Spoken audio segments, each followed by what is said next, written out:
Hey guys, चलो तो आज हम डिस्कस कर लेते हैं आपके केमिस्ट्री क्लास 10 की एक बहुत ही इजी और बेसिक सी chapter that is chemical reactions and equations. तो केमिकल रिएक्शन और केमिकल इक्वेशन के बारे में जानने से पहले हम पहले बात कर लेते हैं कि फिजिकल रिएक्शन और केमिकल रिएक्शन होता क्या है। ये आप बहुत ही जूनियर क्लासेस से पढ़ते आ रहे हो, पर फिर भी थोड़ा सा डिस्कशन तो करना बनता है। तो यहाँ पे फिजिकल रिएक्शन यानी कि change in form of matter but not in chemical identity.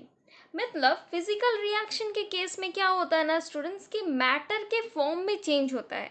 यानी कि अगर वो सॉलिड के फॉर्म में है तो वो शायद लिक्विड के फॉर्म में चल जाएगा, या फिर अगर वो लिक्विड के फॉर्म में है तो वो शायद गैसियस फॉर्म में चल जाएगा, या फिर अगर वो सॉलिड मतलब बहुत हार्ड सॉलिड के फॉर्म में है तो मे बी वो क्रिस्टल्स के फॉर्म में वो चेंज हो जाए। इसी तरीके से मतलब अलग अलग तरह का चेंज होता है स्टेट ऑफ मैटर में, मतलब फॉर्म ऑफ मैटर में चेंजेस आता है, लेकिन chemical identity means chemical composition उसका सेम रहता है। फॉर एग्जाम्पल, आप अगर इस पेपर को फाड़ दो या फिर किसी दूसरे पेपर को ही फाड़ दो, इसको मत फाड़ो यार, तो अगर आप किसी भी एक पेपर को फाड़ दो तो उसमें वो पेपर क्या होगा, बिट्स ऑफ पेपर में वो कन्वर्ट हो जाएंगे ना। सो वो क्या रहेगा, that will be a example of physical reaction only and not chemical reaction, क्योंकि फाड़ने के बाद भी वो छोटे छोटे पीसेस भी तो पेपर के ही रहेंगे ना। सो वो क्या रहेगा, एक physical reaction, not a chemical reaction. तो चलो अब हम बात कर लेते हैं और भी कुछ कुछ एग्जाम्पल्स फिजिकल रिएक्शन का। यानी कि मानो आप वाटर बॉईल कर रहे हो, यानी कि वाटर या फिर कोई भी और substance, not only water, take any other substance, milk boil कर रहे हो या फिर कोई और चीज़ आप बना रहे हो, कि कोई चीज़ अगर बॉईल होता है तो बॉईल होने से क्या होता है, नॉर्मली वो लिक्विड से गैस में कन्वर्ट होता है, या फिर वो बॉईल होने से शायद तब भी वो हल्का सा, अगर आप बॉईल करते हो तो वो लिक्विड में ही रहेगा शायद तब तक, या फिर वो सॉलिड से लिक्विड में कन्वर्ट होता है, वो तो दूसरा हो गया। चलो, तो बॉइलिंग के केस में क्या होता है ना, स्टेट में चेंजेस आता है, नॉर्मली लिक्विड से गैस में कन्वर्ट होता है if you boil something. So this is an example of physical reaction only. The second example of physical reaction is melting. आप यहाँ पे assume कर लो melting of ice, बर्फ ले लो जो कि सॉलिड फॉर्म में है, उसे अगर आप मेल्ट करा दो तो वो क्या हो जाएगा, लिक्विड में कन्वर्ट हो जाएगा। लेकिन फिर भी दोनों के कंपोजिशन तो सेम है ना, दोनों के केमिकल आइडेंटिटी चेंज नहीं हो रहा है, केमिकल आइडेंटिटी क्या रह रहा है, सेम रह रहा है। आइस रहे तो भी वो वाटर का ही फॉर्म है, और लिक्विड में रहे तो डेफिनेटली वो वाटर का ही फॉर्म है। तो यहाँ पे भी क्या हो रहा है, this is melting is an example of physical reaction only. Freezing का उल्टा मेल्टिंग, और मेल्टिंग का उल्टा फ्रीजिंग। यानी कि मेल्टिंग के बारे में तो हमने समझ ही लिया है, अब हम बात कर लेते हैं फ्रीजिंग का। फ्रीजिंग के केस में क्या होता है, मेल्टिंग में मैंने क्या बताया, बर्फ ले लो और उसे मेल्ट करा दो तो वो हो जाएगा मेल्टिंग, यानी कि सॉलिड टू लिक्विड में कन्वर्ट हो जाएगा। और फ्रीजिंग, पानी ले लो या फिर मिल्क ले लो, उसे कन्वर्ट कर दो आइस में, तो वो क्या हो जाएगा, सॉलिड का फॉर्म, यानी कि that will be N example of freezing. तो फ्रीजिंग में भी क्या होता है, केमिकल प्रॉपर्टीज तो सेम रहता है ना, केमिकल प्रॉपर्टीज में बिल्कुल भी चेंजेस नहीं आता, उसमें बस स्टेट ऑफ द मैटर में चेंजेस आता है, यानी कि वो भी एक फिजिकल रिएक्शन का ही एग्जाम्पल है। अगला एग्जाम्पल अपना हो गया श्रेडिंग। श्रेडिंग मतलब जब आप सब्जी को छोटे छोटे पार्ट्स में काटते हो, मतलब सब्जी के जब पीसेस, स्लाइसेस या फिर चॉप करते हो सब्जियों को, तो क्या होता है, दैट इज श्रेडिंग। सब्जी को, आलू को आप चॉप करोगे तो वो भिंडी या फिर वो कैबेज तो नहीं बन जाएगा ना, वो तब भी वो आलू ही रहेगा। तो उसके केमिकल प्रॉपर्टीज में कुछ भी चेंजेस नहीं आते हैं स्टूडेंट्स, उसके फिजिकल प्रॉपर्टीज में ही बस चेंजेस आता है। उसे चॉप करोगे तो वो छोटे छोटे पार्ट्स में हो जाएंगे, लेकिन वो तब भी वही सब्जी रहेगी या फिर वही चीज रहेगा जिसे भी आप श्रेड कर रहे हो। अब केमिकल रिएक्शन क्या होता है, केमिकल रिएक्शन एक ऐसा टाइप ऑफ रिएक्शन जहाँ पे क्या होता है, केमिकल चेंजेस होते हैं। जो चीज़ फिजिकल रिएक्शन में नहीं हो रहा था, बस फिजिकल चेंजेस हो रहा था, यानी कि स्टेट ऑफ द मैटर में चेंजेस हो रहा था, ना कि केमिकल आइडेंटिटी में बिल्कुल भी कोई चेंजेस नहीं हो रहे थे in case of physical reaction. लेकिन केमिकल रिएक्शन में फिजिकल आइडेंटिटी में ही हमें चेंज चाहिए यार, फिजिकल आइडेंटिटी में ही हमें चेंज करानी है in case of chemical reaction. तो केमिकल रिएक्शन का पहला एग्जाम्पल हो गया बर्निंग ऑफ कोल, जहाँ पर कि क्या होता है, आप बर्न कर रहे हो कोल को, तो किसी भी चीज़ को आप बर्न करते हो तो डेफिनेटली आप उसे ऑक्सीजन के प्रेजेंस में ही बर्न करते हो ना। तो आप कोल को भी, कोल यानी कि कोयला को अगर आप बर्न करते हो ऑक्सीजन के प्रेजेंस में, तो वो क्या हमें देगा, वो भी एक काइंड ऑफ केमिकल रिएक्शन है, क्योंकि उसके बाद जो हमें सब्सटेंस मिलेगा ना कोयला को बर्न करने के बाद, तो वो बिल्कुल भी एक डिफरेंट सा न्यू सब्सटेंस रहेगा। वो ये सेम सब्सटेंस नहीं रहेगा जैसे कि फिजिकल रिएक्शन में हो रहा था, वो बिल्कुल भी नहीं होगा। Will get a new product, ठीक है, आफ्टर बर्निंग कोल। सो वो क्या हो गया, जब कभी भी आपको एक नया सब्सटेंस मिले, so that is an example of chemical reaction only. इसके बाद का अपना एग्जाम्पल हो गया formation of curd from milk, यानी कि कर्ड यानी कि दही, जो कि हमें दूध से मिलता है। वो क्या होता है, that is also an example of chemical reaction only, क्योंकि दही जो आपको मिलता है वो बहुत सारे बैक्टीरियाज वगैरह जो रहते हैं वो मिल्क में आकर के जब एक्ट करते हैं तो ही कर्ड फॉर्म होता है। So this is also an example of chemical reaction only. Rusting of iron, यानी कि जो जंग लगता है आयरन में, लोहा में जो जंग जो लगता है वो किस लिए लगता है, क्योंकि आयरन जब कभी भी ऑक्सीजन के प्रेजेंस में आता है, ऑक्सीजन के कांटेक्ट में जब कभी भी आयरन आता है, तो उससे क्या होता है, वो ऑक्सीजन के साथ रिएक्ट करता है, यानी कि मॉइस्चर या फिर मॉइस्चर यानी कि उसमें ऑक्सीजन प्रेजेंट है, तो जब भी ऑक्सीजन के कांटेक्ट में आता है तो उसमें क्या होता है, जंग लग जाता है, यानी कि रस्टिंग होता है, और फिर वो रस्ट से आप दोबारा आयरन नहीं बना सकते हो। सो हमें फिर से एक नया सब्सटेंस मिलता है, यानी कि यहाँ पर भी हमें केमिकल रिएक्शन होता हुआ ही नजर आता है। अगला example, cooking of food.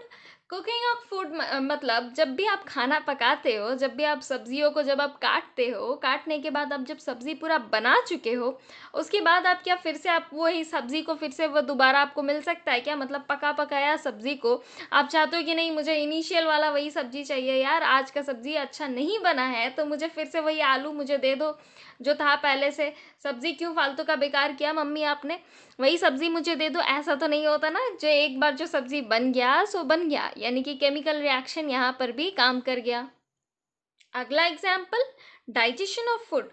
Digestion of food के बारे में आप दूसरे वाले चैप्टर में, लाइफ प्रोसेसेस जो बायोलॉजी का चैप्टर है वहाँ पे मैं अच्छे से एक्सप्लेन करूँगी, लेकिन यहाँ पर भी समझ सकते हो आप, डाइजेशन ऑफ फूड मतलब जो आप खाना खाते हो वो जब आपकी बॉडी में, जब डाइजेशन का जो अलग अलग जो स्टेप्स रहता है, जो बॉडी में इंटायरली वो जो प्रोसेस जो रहता है जिससे कि अपना फूड जो रहता है वो डाइजेस्ट होता है, वो भी क्या रहता है, kind of chemical reaction only, क्योंकि वो डाइजेस्टेड फूड को फिर से आप ओरिजिनल फूड में नहीं कन्वर्ट कर सकते हो।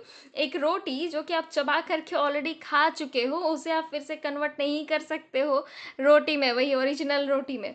सो यहाँ पर भी हमें एक नया सब्सटेंस ही मिलता है। सो digestion is also an example of chemical reaction. तो अल्टीमेटली हम यहाँ पे क्या देख रहे हैं ना, कि केमिकल रिएक्शन जब कभी भी हमें मिलता है, मतलब जब कहीं भी केमिकल रिएक्शन होता है, यानी कि जब भी कोई केमिकल चेंजेस होता है, तो हम हमेशा ये देख रहे हैं कि केमिकल चेंजेस के केस में हमें कुछ ना कुछ एक नया सब्सटेंस बनता हुआ नजर आ रहा है। अगला क्या है, राइपनिंग ऑफ फूड। राइपनिंग मतलब जब भी कोई फूड, यानी कि या फिर कोई फ्रूट आप बोल सकते हो, मेन नॉट फूड, फूड की जगह आप अगर फ्रूट बोलो that will be more suitable. तो कोई भी फ्रूट या फिर वेजिटेबल जब भी पक जाता है तो उसके अंदर क्या होता है ना, कुछ केमिकल चेंजेस होते हैं तभी जा करके वो पकता है, ऑटोमेटिकली ऐसे ही वो नहीं पकता है कोई भी फ्रूट। तो वो फ्रूट जब पक जाता है ना तो हम उसे कहते हैं राइपनिंग। तो वो राइपनिंग ऑफ फूड में भी क्या रहता है, फ्रूट में क्या रहता है, अल्टीमेटली वहाँ पे भी कुछ केमिकल चेंजेस रहते हैं तभी वो फूड पकता है एक्चुअली में। So these all are the examples of chemical reactions. बस इतने ही नहीं, और भी आपको ढेर सारे एग्जाम्पल्स मिल जाएंगे। आपको आपके दिमाग में भी ढेर सारे एग्जाम्पल्स अभी आ रहे होंगे स्टूडेंट्स, आई नो, बट आप इतना तो आइडेंटिफाई कर सकते हो अब कि difference between physical reaction and chemical reaction. चलो अब हम बात कर लेते हैं कि हम आइडेंटिफाई कैसे करेंगे कि कौन सी फिजिकल रिएक्शन है एंड कौन सी केमिकल रिएक्शन है। तो बेसिकली स्टूडेंट्स, केमिकल रिएक्शन जब भी होगा ना तो आपको ये सारे कुछ देखने को मिलेंगे, यानी कि या तो उसके कलर में कुछ चेंजेस आपको दिखेगा, या तो आपको दिखेगा कि कुछ हीट इवॉल्व हो रहा है। हीट इवॉल्व होना या फिर मतलब हीट प्रोड्यूस हो रहा है बोल सकते हो, उसमें कोई भी केमिकल रिएक्शन जब भी अंडरगो होता है ना तो आपको दिखेगा कि शायद आप फील कर सकते हो, देख तो नहीं सकते हो, तो आप फील कर सकते हो कि शायद हीट इवॉल्व हो रहा है, या फिर आप ये कह सकते हो कि चेंज इन टेम्परेचर हो रहा है, बोथ आर सेम थिंग। कि या तो चेंज इन टेम्परेचर होगा, या तो हीट इवॉल्व होगा, या तो हीट वहाँ पे एब्जॉर्ब होगा, जो कुछ भी। हम आगे में डिटेल्स में इस चैप्टर में सारा कुछ पढ़ते जाएंगे स्टूडेंट्स। तो दोनों में से कुछ ना कुछ एक होगा, और मतलब या तो हीट इवॉल्व होगा या तो चेंज इन टेम्परेचर, दोनों all both the same, both are actually same only. या फिर आप ये कह सकते हो कि change in state, change in state solid liquid gas एक स्टेट से दूसरे स्टेट में कन्वर्ट होगा। So these are the changes in a chemical reaction. Means एक कोई सा भी केमिकल रिएक्शन अगर आप होता हुआ देखते हो तो आप नोटिस करोगे कि ये सारे में से कुछ ना कुछ एक चेंज तो ज़रूर से रहता है एक केमिकल रिएक्शन में ज़रूर। अच्छा, चेंज इन अ रिएक्शन या फिर एक केमिकल रिएक्शन का डेफिनेशन या फिर एक केमिकल रिएक्शन एक्चुअली में होता क्या है, हमें यहाँ पे केमिकल रिएक्शन और केमिकल इक्वेशंस के बारे में ही पढ़ना है students.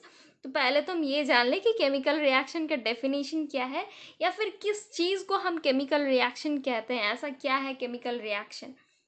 The process of interaction of chemicals to form new chemicals.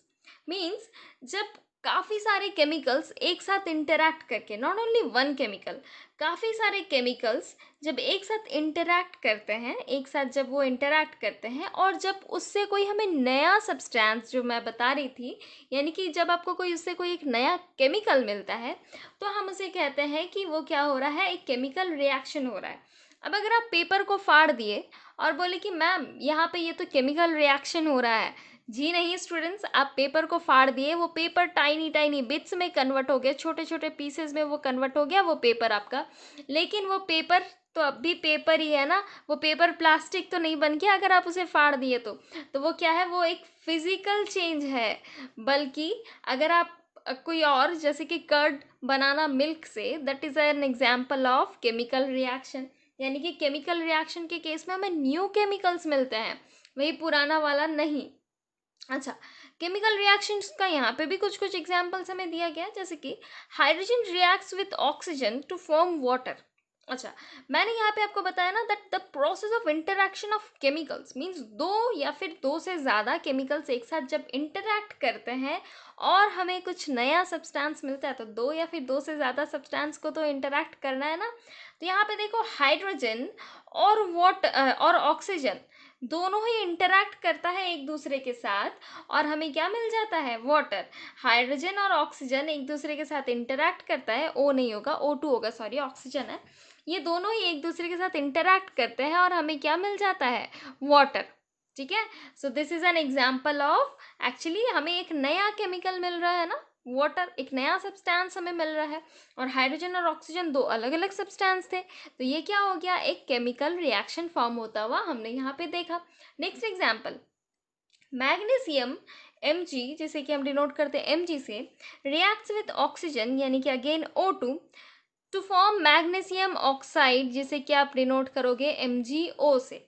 यानी कि मैग्नीशियम ऑक्सीजन के साथ रिएक्ट करेगा, दो अलग अलग सब्सटेंस है, देखो दो अलग अलग केमिकल है, दो अलग अलग सब्सटेंस है, कुछ भी बोलो, मैग्नीशियम एक अलग सब्सटेंस है और ऑक्सीजन एक अलग सब्सटेंस है, लेकिन ये दोनों एक साथ रिएक्ट कर रहे हैं और हमें सब्सटेंस कौन सा मिल जा रहा है, मैग्नीशियम ऑक्साइड। तो अब हमने केमिकल रिएक्शंस के बारे में तो पढ़ लिया, लेकिन इस चैप्टर में हमें केमिकल इक्वेशंस के बारे में भी पढ़ना है। तो समझ लेते हैं अब केमिकल इक्वेशन क्या होता है।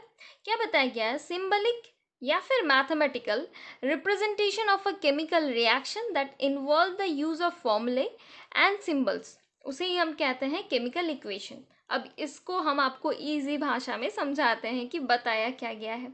यानी कि सिंबलिक या फिर मैथमेटिकल रिप्रेजेंटेशन जब आप करते हो एक केमिकल रिएक्शन का, यानी कि हाइड्रोजन प्लस वाटर, नॉर्मल भाषा में आप बोलो तो हाइड्रोजन और वाटर को आप जोड़, sorry sorry not water, hydrogen और ऑक्सीजन को आप जोड़ दो तो आपको मिल जाएगा वाटर। ठीक है, तो यहाँ पे हम क्या कर रहे हैं, यहाँ पे इसी को हम क्या कर रहे हैं, सिंबलिक रिप्रेजेंटेशन मीन्स हाइड्रोजन को हम ऐसा भाषा में नहीं लिख करके हम इसका क्या कर रहे हैं, सिंबल लिख रहे हैं, दैट इज H2। और ऑक्सीजन को भी हम नहीं लिख के हम इसका सिंबल लिख रहे हैं, दैट इज O2। और इससे क्या हमें क्या मिल रहा है, नया सब्सटेंस, दैट इज H2O यानी कि वाटर। तो जब आप किसी भी चीज़ को फॉर्मूले या फिर सिंबल्स के टर्म्स में लिखते हो, केमिकल किसी भी चीज़ को, यानी कि जब आप एक केमिकल रिएक्शन को फॉर्मूले या फिर सिंबल्स के टर्म में लिखते हो तो हमें क्या मिल जाता है, एक केमिकल इक्वेशन। ठीक है, तो हमें मिल जाता है केमिकल इक्वेशन। केमिकल रिएक्शन को अगर आप सिंबल्स के फॉर्म में लिख दो या फिर फॉर्मूले के फॉर्म में लिख दो तो हमें क्या मिल जाएगा, केमिकल इक्वेशन। बड़ा ही इजी सा चीज़ है, बड़ा ही इजी सा चैप्टर है एक्चुअली ये। ठीक है, और यहाँ पे क्या बताया गया, अगर हम मैग्नीशियम और ऑक्सीजन को अगर हम रिएक्ट कराते हैं तो हमें क्या मिल जाएगा, मैग्नीशियम ऑक्साइड। और यहाँ पे भी देखो मैंने मैग्नीशियम को वर्ड्स में नहीं लिखा है, मैंने मैग्नीशियम का सिंबल लिखा है दैट इज Mg, और ऑक्सीजन का भी मैंने यहाँ पे सिंबल लिखा है O2, जिससे कि मुझे मिल गया मैग्नीशियम ऑक्साइड। इसका एक्चुअली नाम है मैग्नीशियम ऑक्साइड, लेकिन चूंकि मैं यहाँ पे लिख रही हूँ केमिकल इक्वेशन तो मैंने इसे लिखा है सिंबल्स के टर्म्स में, यानी कि MgO मुझे मिल गया एज अ प्रोडक्ट। अच्छा, यहाँ पे एक और चीज समझ लेते हैं, रिएक्टेंट्स और प्रोडक्ट्स हम किसे कहते हैं। जो कुछ भी आप अपने लेफ्ट हैंड साइड में लिखोगे ना, यानी कि जो सारे कंपोनेंट्स या फिर जो सारे सब्सटेंस बोलो, जो सारे केमिकल्स बोलो, जिसके कॉम्बिनेशन से हमें एक नया सब्सटेंस फॉर्म होता हुआ दिखता है, तो वो सारे सब्सटेंस जिसे आप कंबाइन करते हो शुरुआत में वो हो गया रिएक्टेंट, और जो आपको नया सब्सटेंस मिल गया वो डेफिनेटली हो गया आपका प्रोडक्ट। ये सारे तो बेसिक चीज़ें हैं, आपको पता ही है। ठीक है, अब हम बात कर लेते हैं क्या बताया गया है chemical reaction. In a chemical reaction if the number of elements in the reactant is not equal to the number of elements in the product then it is called skeleton chemical equation. ठीक है, यहाँ पे क्या बताया गया है कि अगर, ये चीज़ समझो, अगर आपके एक केमिकल इक्वेशन तो आपको लिखना समझ आ गया कि केमिकल इक्वेशन हम कैसे लिखते हैं। अब अगर किसी भी केमिकल इक्वेशन में आप काउंट करोगे कि रिएक्टेंट्स में जो एलिमेंट है उसके नंबर कितने हैं, और आप फिर काउंट करोगे प्रोडक्ट में जो एलिमेंट्स हैं उसके नंबर कितने हैं। मैंने आपको बता दिया रिएक्टेंट लेफ्ट हैंड साइड वाले को हम बताते हैं और प्रोडक्ट राइट हैंड साइड वाले को बताया जाता है। तो अब आप काउंट करोगे कि लेफ्ट हैंड साइड वाले का एलिमेंट का नंबर कितना है और राइट हैंड वाले का एलिमेंट का नंबर कितना है। ठीक है, अगर आप काउंट करते हो और अगर आपको दिखता है कि number of elements in reactant is not equal to नहीं, नॉट इक्वल टू है अगर, यानी कि नॉट इक्वल टू अगर है तो हम उसे क्या कहते हैं कि it is known as skeletal chemical equation. तो उसे स्केलेटल केमिकल इक्वेशन बोला जाता है। मैं यहाँ एग्जांपल से आपको समझाती हूँ। फॉर एग्जांपल यहाँ पे समझो मैग्नीशियम है, रिएक्टेंट का मैं बात कर रही हूँ, मैं यहाँ पर रिएक्टेंट का बात कर रही हूँ और यहाँ पे प्रोडक्ट मैं लिखूंगी। ठीक है, तो रिएक्टेंट में क्या है, मैग्नीशियम है और ऑक्सीजन है। ठीक है, और यहाँ पे मुझे क्या मिल गया, मैग्नीशियम ऑक्साइड। ठीक है, तो यहाँ पे देखो मैग्नीशियम कितने सारे हैं, एक। ऑक्सीजन हमें कितना मिला, ऑक्सीजन यानी कि ओ से अगर आप ऑक्सीजन को अगर आप ओ से डिनोट करते हो तो यहाँ पे आपको मिल गया 2। ठीक है, ऑक्सीजन आपको यहाँ पे मिल गया 2 और आपको यहाँ पे मैग्नीशियम मिला 1 और ऑक्सीजन मिला 1। ओ एक ही है ना, तो एक ही मिला। तो क्या ये बैलेंस्ड है, नहीं है ना बैलेंस्ड। यानी कि नंबर ऑफ एलिमेंट्स रिएक्टेंट में क्या है, मैग्नीशियम का तो चलो ठीक है, लेकिन ऑक्सीजन के केस में यहाँ पे 2 है और यहाँ पे 1 है, तो ये बिल्कुल भी इक्वल नहीं है। तो ये क्या हो गया, स्केलेटल केमिकल इक्वेशन। अब जनरल फॉर्म में आप जब भी लिखोगे तो हम कभी भी स्केलेटल केमिकल इक्वेशन को लिखना प्रेफर नहीं करते हैं, तो हमें चाहिए होता है एक बैलेंस्ड केमिकल इक्वेशन। यानी कि इस स्केलेटल केमिकल इक्वेशन को हम क्या कर देते हैं, बैलेंस्ड कर देते हैं, और ताकि हमारा ये इक्वेशन क्या बन जाए, बैलेंस्ड केमिकल इक्वेशन। अब आप इक्वेशन को बैलेंस कैसे करोगे और बैलेंस्ड केमिकल इक्वेशन होता क्या है डिटेल्स में, चलो तो अब वो समझ लेते हैं। तो देखो बैलेंस्ड केमिकल इक्वेशन के बारे में क्या बताया गया, मास can never be created not destroyed in a chemical reaction. ये हमने क्लास 9th में पढ़ लिया है ऑलरेडी कि आप कभी भी मास को क्रिएट नहीं कर सकते हो, डिस्ट्रॉय भी नहीं कर सकते हो एक केमिकल रिएक्शन में। ठीक है, that is the total mass of the elements present in the products of the chemical reaction has to be equal to the total mass of the elements present in the reactants। यानी कि reactants के case में मतलब एक product में आपको जितना ज़्यादा आपको मास मिलेगा, the total number of elements present in the product of a chemical reaction has to be equal to the total mass of the elements present in the reactants. मतलब रिएक्टेंट में आपको total mass जितना मिलेगा और product में आपको total mass जितना मिलेगा, both should be equal to each other, क्योंकि आप मास को क्रिएट भी नहीं कर सकते हो, डिस्ट्रॉय भी नहीं कर सकते हो, तो दोनों का मास क्या रहना चाहिए, सेम रहना चाहिए। तो यही होता है एक बैलेंस्ड केमिकल इक्वेशन। जब कभी भी मास सेम नहीं रहता, जैसे कि मैंने बताया स्केलेटल केमिकल इक्वेशन में, जहाँ पे ऑक्सीजन का मास हमें सेम नहीं मिल रहा था, तो उसे हम क्या करेंगे, अब हम उसे बैलेंस करके हम वहाँ पे मास को अब सेम करना सीखेंगे। देख लिया जाए कैसे बताया गया यहाँ पे। Zinc plus sulphuric acid gives you zinc sulphate plus hydrogen. यहाँ पे इसके लिए हमने कर लिया है एक एक्सपेरिमेंट। इस एक्सपेरिमेंट में क्या किया गया है, देखो, एक आप कोनिकल फ्लास्क ले लो। कोनिकल फ्लास्क में आप क्या करो कि कुछ जिंक ग्रैन्यूल्स डालो, मतलब जिंक के छोटे छोटे से टुकड़े डाल दो। अच्छा, और क्या लेना है आपको, आपको यहाँ पे डालना है dilute sulphuric acid. Dilute sulphuric acid यानी कि बहुत ही लाइट कंसनट्रेटेड होना ही नहीं है, आपको पता ही है डिफरेंशिएट मतलब difference between concentrated and dilute. तो यहाँ पे हमें कम पावरफुल यानी कि डाइल्यूट वाला हमें सल्फ्यूरिक एसिड यहाँ पे डालना है। और हमें क्या चाहिए, यहाँ पे आप एक ग्लास ट्यूब ले लोगे और उससे आप क्या करोगे, कॉर्क से आप उसे बंद कर दोगे। ठीक है, आपको थोड़े टाइम बाद, जब थोड़े टाइम अगर आप वेट कर लोगे, तो आप देखोगे कि ये जो जिंक ग्रैन्यूल्स है ना, इससे कुछ बबल्स टाइप का आपको बनता हुआ दिखेगा। बबल्स कब बनता है, जब कुछ गैस रिलीज होता है ना, तभी आपको बबल्स बनते हुए दिखते हैं। तो यहाँ पे कुछ ज़रूर से कुछ गैस रिलीज हो रहा है, तभी हमें बबल्स दिख रहा है। तो वो कौन सा गैस है, वो एक्चुअली में हाइड्रोजन गैस है।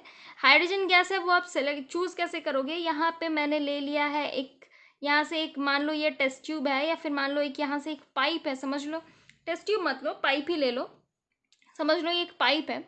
तो ये तो यहाँ से हॉलो है ना, क्योंकि ये कॉर्क है, कॉर्क से तो जा नहीं पा रहा, तो ये सारा का सारा गैस इसी पाइप से होकर के बाहर निकलेगा। तो आप इस पाइप के यहाँ पे क्या कर दो ना, एक मैच स्टिक ला दो। ठीक है, ये मैच स्टिक को जैसे ही लाओगे ना, तो ये क्या होगा, पॉपिंग साउंड के साथ बंद हो जाएगा। बर्निंग मैच स्टिक को अगर आप यहाँ पे लेकर के आते हो, तो वो क्या होगा, पॉपिंग साउंड के साथ बंद होगा। ठीक है, आप ये एक्सपेरिमेंट अपने स्कूल के लैब में भी आप करके देख सकते हो, बड़ा ही इजी सा, बहुत ही इजी सा ये एक्सपेरिमेंट है। ठीक है, एक पॉपिंग साउंड के साथ ये मैच स्टिक बंद हो जाएगा। ये क्यों पॉपिंग साउंड के साथ ही, क्यों, क्योंकि यहाँ पे रिलीज हो रहा है ये H2 गैस। अब ये H2 गैस कहाँ से आया भाई, H2 गैस तो हमने नहीं प्रोवाइड किया था, हमने तो बस डाइल्यूट सल्फ्यूरिक एसिड में जिंक ग्रैन्यूल्स प्रोवाइड किए थे। तो ये H2 गैस कहाँ से आया, यही तो हो रहा है यहाँ पे केमिकल रिएक्शन। क्या हो रहा है, जब आप जिंक के साथ सल्फ्यूरिक एसिड बस डालते हो, यानी कि जिंक ग्रैन्यूल्स के साथ मैंने बस सल्फ्यूरिक एसिड ही डाला है, तो मुझे क्या मिल गया, जिंक सल्फेट मिल गया और हाइड्रोजन मिल गया। ठीक है, नया कंपोनेंट मुझे क्या क्या मिला, यहाँ पे सोल्यूशन में मुझे मिल गया जिंक सल्फेट और हाइड्रोजन। हाइड्रोजन क्या है, गैसियस फॉर्म में रिलीज हो रहा है एक्चुअली। ठीक है, तो हम इसे ये क्या हो गया, केमिकल इक्वेशन। ठीक है, या फिर केमिकल रिएक्शन, क्या बोलोगे इसे आप, ये हो गया केमिकल रिएक्शन। और केमिकल इक्वेशन ये हो गया अपना रिएक्शन। ठीक है, और इस रिएक्शन को आप डिनोट कैसे करोगे केमिकल इक्वेशन के टर्म्स में, वो अब हम समझ लेते हैं। ये हम लिख दिए इक्वेशन, यानी कि सिंबलिक फॉर्म में इसे लिख दिया गया है। तो सिंबलिक फॉर्म में क्या लिखा गया है, जिंक को Zn, सल्फ्यूरिक एसिड H2SO4 जो कि डाइल्यूट है, मैंने यहाँ पे बताया था। ठीक है, जिंक सल्फेट ZnSO4 प्लस जो हाइड्रोजन गैस जो रिलीज हो रहा है वो। ठीक है, तो ये सारा हो गया केमिकल इक्वेशन और ये मुझे मिल गया केमिकल रिएक्शन। ठीक है, तो यहाँ तक तो मुझे समझ आ गया। अब मैं देखूंगी कि क्या ये बैलेंस्ड है, जो चीज़ हमें यहाँ पे एक्चुअली में हम पढ़ रहे हैं अबाउट बैलेंस्ड केमिकल इक्वेशन। तो मुझे यहाँ पे ये चेक करना है कि क्या ये इक्वेशन बैलेंस्ड है भी कि नहीं है। यहाँ पे कंपोनेंट क्या क्या है, देखो रिएक्टेंट में Zn है, मैं पहले रिएक्टेंट का लिख ले रही हूँ। यहाँ पे हाइड्रोजन है, Zn है यानी कि जिंक है, हाइड्रोजन है, और यहाँ पे क्या है, सल्फर है और ऑक्सीजन है। ये चार चीज़ है यहाँ पे। अच्छा, ये तो हो गया रिएक्टेंट का कहानी। और प्रोडक्ट में क्या क्या है, प्रोडक्ट में भी डेफिनेटली सेम ही चीज़ है, Zn है, सल्फर है, ऑक्सीजन है और हाइड्रोजन है। ये सारी चीज़ क्या है, अपने प्रोडक्ट के केस में है। अब हम सारे के लिए नंबरिंग करेंगे और मुझे देखना है कि क्या ये बैलेंस्ड है कि अनबैलेंस्ड है। Zn रिएक्टेंट में कितने हैं, एक है, हाइड्रोजन कितने हैं, दो है, सल्फर कितना है भाई, एक ही है, और ऑक्सीजन कितना है, चार है। ठीक है, मैंने लिख दिया। अच्छा, अब यहाँ पे देखते हैं Zn कितने सारे हैं, एक है, सल्फर कितना है, एक है, ऑक्सीजन कितना है, चार है, हाइड्रोजन कितना है, दो है। अब आप क्या करोगे, इन दोनों को मैच करोगे, क्या ये दोनों सेम है कि नहीं, आपको यहाँ पे ये देखना है। तो ठीक है, हम देख लेते हैं। यहाँ पे क्या है, Zn एक है, Zn एक है, Zn वाला काम खत्म। हाइड्रोजन यहाँ पे 2 है, हाइड्रोजन यहाँ पे भी 2 है, यानी कि हाइड्रोजन का भी काम खत्म, हाइड्रोजन भी बैलेंस्ड है। सल्फर एक है यहाँ पे, सल्फर यहाँ पे भी प्रोडक्ट में भी एक ही है, तो सल्फर भी ठीक है, बैलेंस्ड है। ऑक्सीजन यहाँ पे 4 है और यहाँ पे भी 4 है, यानी कि ऑक्सीजन भी बैलेंस्ड है, यानी कि ये पूरा का पूरा जो केमिकल रिएक्शन है, केमिकल इक्वेशन है, this is a balanced chemical equation. ये ऑलरेडी हमें बैलेंस्ड वाला ही मिला है। वी आर फॉर्चुनेट इनफ कि हमें यहाँ पे बैलेंस्ड वाला ही केमिकल इक्वेशन मिला है, हमें यहाँ पे ज़्यादा मेहनत नहीं करना पड़ा। यहाँ पे जो हमें इक्वेशन मिला वो ऑलरेडी ये क्या है, बैलेंस्ड है। अब हम ये वाला देख लेते हैं, ये केमिकल इक्वेशन बैलेंस्ड है कि नहीं, देख लिया जाए पहले। यहाँ पे ऑलरेडी मैंने लिख दिया है स्केलेटल केमिकल इक्वेशन, यानी कि आप यहीं से समझ सकते हो कि स्केलेटल यानी कि ये बैलेंस्ड नहीं है। फिर भी एक बार हम चेक कर लेते हैं। तो यहाँ पे मैं लिखती हूँ रिएक्टेंट्स को और इधर साइड में मैं लिखूंगी प्रोडक्ट्स को। तो ठीक है, रिएक्टेंट्स में क्या क्या चीज़ है, रिएक्टेंट में है आयरन यानी कि Fe, और है हाइड्रोजन यानी कि H, और है ऑक्सीजन यानी कि O। प्रोडक्ट में भी डेफिनेटली सेम चीज़ होंगे, iron, hydrogen and oxygen. Product में भी सेम चीज़, आयरन, ऑक्सीजन और हाइड्रोजन, मैंने वही तीनों को लिख लिया। ठीक है, अब हम इसे बैलेंस कर मतलब देखते हैं कि बैलेंस्ड है भी कि नहीं। यहाँ पे आयरन कितना है, 1 है, ठीक है, 1 लिख दिया। हाइड्रोजन कितना है, 2 है, 2 लिख दिया मैंने। ऑक्सीजन कितना है यहाँ पे, 1 है, ठीक है। चलो रिएक्टेंट के तो मैंने लिख लिया। यहाँ पे आयरन कितना है, 3 है, आयरन यहाँ पे 3 है, यहाँ पे 1 है, मतलब अभी अब मुझे समझ आ गया कि ये अनबैलेंस्ड है। खैर चलो इसे हम कंप्लीट कर लेते हैं।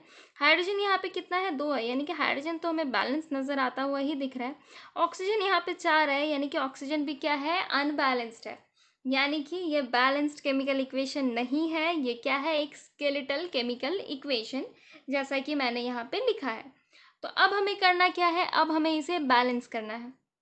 तो ठीक है, बैलेंस किया जाए। यहाँ पे आयरन है। अच्छा, बैलेंस करते टाइम आप एक चीज़ हमेशा ध्यान रखोगे कि आप कभी भी ना ये नीचे में आप नहीं लिखोगे।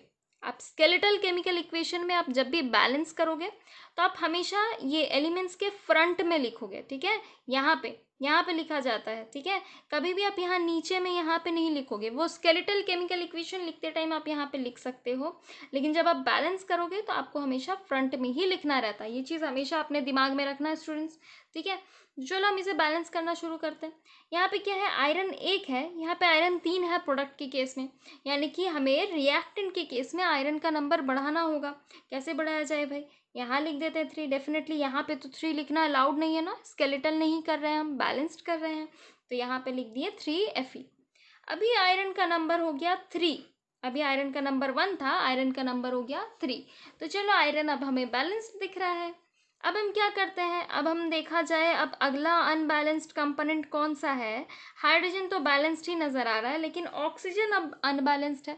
ऑक्सीजन अनबैलेंस्ड है तो इसे अब हमें बैलेंस करना पड़ेगा। कैसे बैलेंस किया जाए, ऑक्सीजन है रिएक्टेंट में 4 और रिएक्टेंट में 1 और प्रोडक्ट में हमें मिल रहा है 4 ऑक्सीजन, तो इसे भी आपको करना पड़ेगा बैलेंस। बैलेंस कैसे करोगे, यहाँ पे 1 ही ऑक्सीजन है ना, तो अब यहाँ पे 4 लिख दें क्या, नहीं, आपको यहाँ पे लिखना नहीं है, आप लिखोगे ऑक्सीजन को 4 यहाँ पे लिखोगे, ठीक है। हमने लिख दिया यहाँ पे 4, तो ऑक्सीजन का नंबर हो गया 4 और ये 1 हट गया और ऑक्सीजन भी अब क्या हो गया, बैलेंस हमें मिल गया। तो ठीक है, ऑक्सीजन को भी हमने बैलेंस कर दिया। लेकिन वाटर का नंबर अभी क्या हो रहा है, वाटर सॉरी, अभी हाइड्रोजन का नंबर क्या हो रहा है, देखो यहाँ पे 4 लिख दोगे अगर आप, तो वाटर अब अनबैलेंस हो गया, water sorry not water, hydrogen unbalance हो गया। हाइड्रोजन अनबैलेंस हो गया मतलब हाइड्रोजन जो अब तक 2 था, यानी कि हाइड्रोजन जो बैलेंस्ड अभी अब तक हमें मिल रहा था वो क्या हो गया, अनबैलेंस्ड हो गया। और हाइड्रोजन का नंबर क्या हो गया, ये 4H2 हम यहाँ पे लिख रहे हैं, यानी कि H का वैल्यू क्या हो रहा है, 4 into 2 that is equals to 8, ऐसा लिखा रहेगा ना, तो मल्टीप्लाई कर दोगे, यानी कि हमें मिल जा रहा है 8। तो हाइड्रोजन का नंबर अब हो जा रहा है 8 और हमें यहाँ पे हाइड्रोजन कितना मिला है, 2। तो अब हमें इसे बैलेंस करना पड़ेगा हाइड्रोजन को। हाइड्रोजन को कैसे बैलेंस किया जाए, अब यहाँ पे ज़्यादा है यहाँ पे कम है, यानी कि रिएक्टेंट में ज़्यादा नंबर ऑफ हाइड्रोजन है और प्रोडक्ट में नंबर ऑफ हाइड्रोजन हमें कम मिल रहा है, यानी कि आप प्रोडक्ट में लिख दो ना यहाँ पे 4, ठीक है। तो अभी प्रोडक्ट में क्या हो गया, 4 2 ज़ा 8, यानी कि हाइड्रोजन अभी प्रोडक्ट में भी क्या हो गया 8। अब आप चेक करो सारे के सारे, आयरन 3 है रिएक्टेंट में, आयरन 3 है प्रोडक्ट में भी, हाइड्रोजन 8 है रिएक्टेंट में, हाइड्रोजन 8 है प्रोडक्ट में भी, ऑक्सीजन 4 है रिएक्टेंट और प्रोडक्ट में दोनों में ही।